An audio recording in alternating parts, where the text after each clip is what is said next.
नमस्कार, मैं अभिषेक राज, CEO founder इजीवे global. चलिए आज हम बात करेंगे एनसीईआरटी इसके बारे में बात करेंगे। ये क्या है, ये कंपनी क्या करती है, इसके बारे में हम चर्चा करेंगे। भारत सरकार की कंपनी है और दिल्ली गवर्नमेंट, ये दोनों का ज्वाइंट वेंचर है। ये कंपनी बनाया गया है, बिल्कुल ही मस्त जॉब है। जैसे दिल्ली मेट्रो का जॉब होता है ना, उसी तरह का इसका भी जॉब है। ठीक है, इसके बारे में चर्चा करेंगे। लेकिन एक सवाल आपसे कि बहाली तो हर एक सप्ताह पे बहाली आ रही है। पूरे इंडिया में लगभग डेली बहाली आती रहती है। हर एक सप्ताह पे एक महीने के अंदर में 3 से 4 बहालियाँ हमेशा आती है।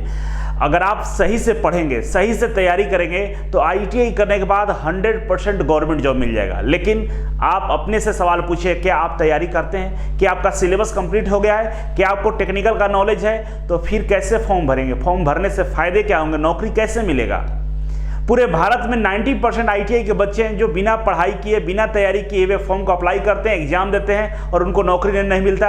और एज खत्म होने के बाद जब कमाने का जरूरत पड़ता है, जब कमाने फैक्ट्रियों में जाते हैं तो 8 से 10 हज़ार सैलरी पाते हैं, फिर रोते हैं। तो बाबू, रोने से क्या होगा? एज निकल चुका होता है। तो तैयार हो जाइए। 15 सितंबर से नया बैच स्टार्ट हो रहा है। ठीक है, और तमाम बहाली अभी आने वाली है। मेट्रो का भी अभी आने वाला है, इलेक्ट्रिसिटी बोर्ड, पीएसयू, इसरो सब आएगा। ऐसा कोई सप्ताह नहीं है जिसमें बहाली नहीं आया हो। तो 15 सितंबर का बैच स्टार्ट हो रहा है, ऑफलाइन बैच है, आ जाइए।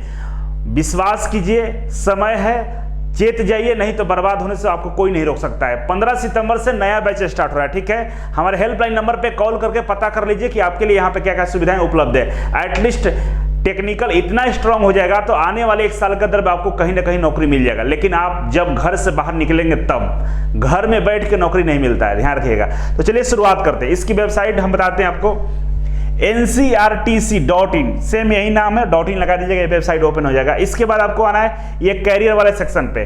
कैरियर वाले सेक्शन पे जैसे क्लिक करेंगे तो आपके सामने एक और नया पेज खुलेगा। ठीक है, और इस पेज पर आएंगे तो ये नोटिफिकेशन है, इसको क्लिक कीजिएगा तो डाउनलोड हो जाएगा। ठीक है, और यहाँ से अप्लाई नाउ पर क्लिक करेंगे तो आप लाइव फॉर्म अप्लाई कर सकते हैं। लेकिन फॉर्म अप्लाई करने में आप मिस्टेक कर देंगे, गलती कर देंगे, इससे फॉर्म रिजेक्ट हो जाते हैं और बहुत सारे बच्चों का फॉर्म रिजेक्ट हो जाता है। इसी के वजह से मैंने आईटीआई इंस्टीट्यूट एक चैनल बनाया है। इस चैनल पर केवल और केवल जो भी गवर्नमेंट जॉब आता है उसका फॉर्म को हम लोग भर के step by step, procedure bye procedure बताते हैं।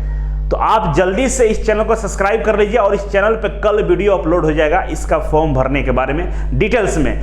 हड़बड़ाना नहीं है, कोई चीज़ के लिए और जल्दीबाजी मत कीजिए।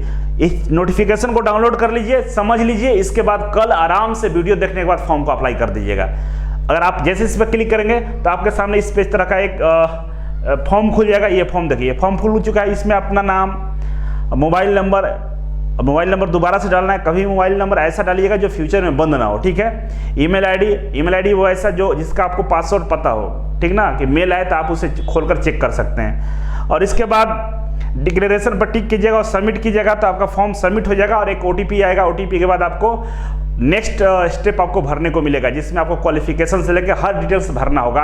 तो इस तरह से फॉर्म को भरना होगा, नेक्स्ट वीडियो में हम लोग बताएंगे। तो चलिए इसके नोटिफिकेशन को हम डाउनलोड कर लेते हैं। चलिए आपके सामने पीडीएफ ओपन हो गया है। इस पीडीएफ में आप देखेंगे तो आपको समझ में आ रहा होगा, राष्ट्रीय राजधानी क्षेत्र परिवहन निगम ये कंपनी है जो कि ज्वाइंट वेंचर है गवर्नमेंट ऑफ इंडिया और दिल्ली गवर्नमेंट का। ठीक है, नोटिफिकेशन को निकाला गया है 11/9 को, आज 12 तारीख है। ठीक है, और इसमें जो डेट है, डेट के बारे में हम चर्चा करें तो 15 सितंबर से फॉर्म को ऑनलाइन भरना स्टार्ट किया जाएगा।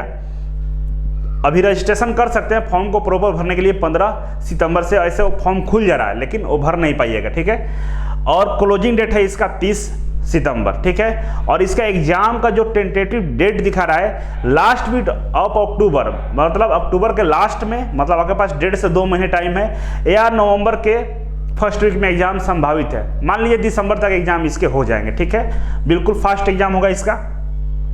अब इसमें सीटों की संख्या हम लोग समझेंगे। ठीक है, जरूरी है। ऊपर मैकेनिकल के लिए, मतलब डिप्लोमा वाले जो बच्चे हैं उनके लिए ऊपर ये सीटों की संख्या दी गई है, एज दिया गया है। जैसे मेंटेनेंस के लिए, मैकेनिकल के लिए 2 सीट है, इलेक्ट्रिकल के लिए यहाँ पर 3 है, इंजीनियरिंग वाले के लिए, इलेक्ट्रॉनिक्स वाले के लिए यहाँ पर 22 है। उसी तरह सिविल के लिए 2 है, 4 है आपको प्रोग्रामिंग असिस्टेंट के लिए। अब यहाँ से चले गए हम लोग आईटीआई के लिए। ठीक है, देखिए आईटीआई के लिए शुरू होगा यहाँ से 6ठे नंबर से।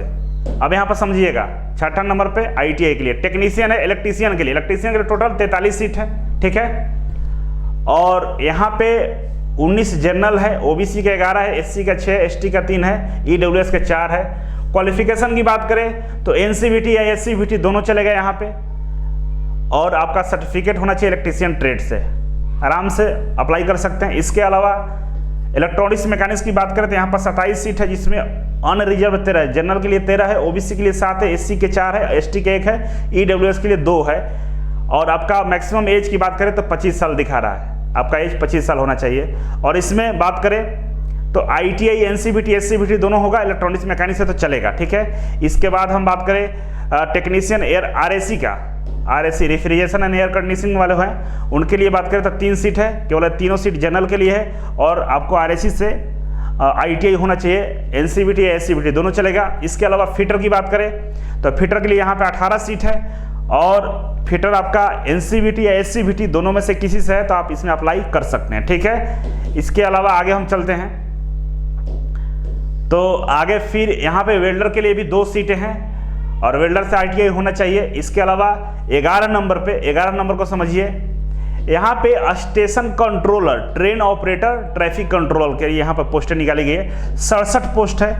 लेकिन इसमें कहीं भी आईटीआई के लिए नहीं दिया, 3 ईयर डिप्लोमा मांगा है, ठीक है। डिप्लोमा आपका इलेक्ट्रिकल और इलेक्ट्रॉनिक्स होना चाहिए, या इक्विवेलेंट होना चाहिए, या बीएससी होना चाहिए फिजिक्स केमिस्ट्री मैथ से, तो आप इसमें अप्लाई कर पाएंगे, ठीक है। तो इस तरह से सीटों की ये संख्या है। बाकी का इसमें किस तरह से एग्जाम होगा उसके बारे में यहाँ पर जिक्र किया गया है, ठीक है। अब यहाँ पर लिखा है कि 4 पोस्ट सीरियल नंबर 6 से 10 the candidates must have ITI qualification without which higher qualification will not be considered. लिखा है कि 6 से जो 10 पोस्ट है उसमें the candidates must have ITI qualification, आपके पास आईटीआई क्वालिफिकेशन होना चाहिए, विदाउट विच हायर क्वालिफिकेशन, मतलब किसी तरह का हायर क्वालिफिकेशन आपको अगर वहाँ पर जैसे मान लीजिए आईटीआई है और इसके बाद बीटेक किए हुए हैं और फॉर्म अप्लाई करें कि हम आईटीआई भी हैं, बीटेक हैं, तो आप नहीं अप्लाई कर सकते हैं, केवल और केवल आईटीआई को वहाँ रखेगा, ठीक है। इसके अलावा हम बात करेंगे, नेक्स्ट चलते हैं सीधे, जो यहाँ पे एग्जाम का सिलेक्शन प्रोसेस कैसे होगा उसके बारे में यहाँ पर दिया गया है। देखिए सिलेक्शन प्रोसेस के बारे में बताया गया है 1 से 10 तक का, मतलब सीरियल नंबर 1 से 10 तक जिसमें आईटीआई वाले भी हैं उसके लिए बताया गया है कि आपका यहाँ पे सीवीटी एग्जाम होगा, कंप्यूटर बेस्ड टेस्ट होगा, और कंप्यूटर बेस्ड टेस्ट के माध्यम से आपका क्या होगा, सिलेक्शन होगा, और उसमें मेडिकल आपको फिटनेस सर्टिफिकेट भी देना होगा, आपका मेडिकल जांच भी होगा, और जो मेडिकल जांच होगा रेलवे मेडिकल जो मैनुअल है उसके अकॉर्डिंग, रेलवे का जो मेडिकल टेस्ट होता है ना उसके अकॉर्डिंग आपका मेडिकल होगा, ठीक है। सीरियल नंबर 11 के लिए जो स्टेशन कंट्रोलर और ट्रेन ड्राइवर हैं, जो मेट्रो ट्रेन ऑपरेटर है, उनके लिए साइको टेस्ट भी देना होगा उनको, ठीक है। साइको टेस्ट के बाद सीबीटी देना होगा, और इसके बाद मेडिकल टेस्ट उनका होगा, मतलब साइको एक्स्ट्रा ऐड कर दिया है जो ट्रेन ऑपरेटर है। इसके बाद हम बात करें मेडिकल एग्जामिनेशन के बारे में दिया गया है, ठीक है, उसके लिए टेंशन नहीं लेना है, बिल्कुल नॉर्मल होता है, और आपको बॉन्ड साइन करना होगा। यहाँ पर बॉन्ड का मतलब ये है कि आपको मिनिमम एक टाइम पीरियड डिसाइड होता है, जैसे यहाँ पे मिनिमम टाइम 2 साल है, 2 साल के लिए आपको बॉन्ड साइन करना होगा, ठीक है। अगर आप बीच में छोड़ते हैं तो आपको 1.5 लाख रुपए पेमेंट करना पड़ेगा छोड़ने के लिए, नौकरी छोड़ने के लिए। लेकिन 2 साल के बाद छोड़ते हैं तो ऐसा कुछ बॉन्ड, मतलब ऐसा कुछ नहीं होगा, 2 साल के बाद आप छोड़ सकते हैं, कोई परेशानी आपको नहीं होगा, ठीक है। तो यहाँ पे ये बॉन्ड के बारे में दिया गया था। अब आगे हम बढ़ेंगे, नेक्स्ट है यहाँ पे पेमेंट के बारे में। पेमेंट क्या मिलेगा, तो जो ऊपर वाले हैं, जो डिप्लोमा वाले थे उनके लिए डिप्लोमा, और ये क्या बोल सकते हैं, डिप्लोमा वाले के लिए है, यहाँ पे देख सकते हैं 35,250 रुपये स्टार्टिंग सैलरी आपका। ट्रेन ऑपरेटर की बात करें तो उनको 37,750 रुपये मिलेंगे, और टेक्नीशियन की बात करें जो आईटीआई टेक्नीशियन वाले हैं उनको 23,850 रुपये मिलेंगे, ठीक है। तो ये आपका सैलरी, इनिशियल सैलरी है, जो आईटीआई के 23,850 दिखा रहा है, ये आपका इनिशियल सैलरी है। ट्रेनिंग के बाद 2 साल बाद आपको 30-35 के आसपास सैलरी मिलना शुरू हो जाता है, काफ़ी अच्छी नौकरी है, आप इसे अप्लाई जरूर कीजिएगा, ठीक है। इसके बाद आगे बढ़ेंगे तो यहाँ पर ट्रेनिंग के लिए लिखा हुआ है, ट्रेनिंग बोल रहा है कि आपका ट्रेनिंग ऑन जॉब ट्रेनिंग होगा, और ये जो ट्रेनिंग का जो पीरियड होगा यहाँ पे शायद डेट तो नहीं लिखा है कितने दिन का ट्रेनिंग होगा, आप लोग देखिएगा कहीं दिखेगा तो मुझे लगता है कि 1 साल का ही ट्रेनिंग होता है इसका, ठीक है। अब पेमेंट वगैरह करना है, कैसे फॉर्म भरना है, इसके लिए हम ITI इंस्टीट्यूट जो चैनल है उस पर हम बता दिए हैं, उसको सब्सक्राइब कर लीजिएगा, बता दिया जाएगा। वैसे फॉर्म आपको अगर जर्नल्स हैं, OBC हैं, EWS हैं, एक सर्विसमैन है, तो आपको 500 रुपये फी लगेगा एग्जाम फी, मतलब फॉर्म भरने के लिए, और बाकी GST वगैरह उसमें इंक्लूड है, ठीक है। SC ST के लिए कोई फी नहीं देना है, ठीक है। आगे हम बढ़ें तो कैसे अप्लाई करना है, तो आपको मैं बता चुका हूं कि ITI इंस्टीट्यूट जो हमारा चैनल है उस पर बताया जाएगा कैसे अप्लाई करना है, ठीक है। अब हम आगे बढ़ते हैं, इसमें और भी जो जानकारी होगा मैं बताने का प्रयास करूंगा। तो आगे हम बढ़ेंगे तो ऐसा कुछ इसमें अब नहीं दिख रहा है।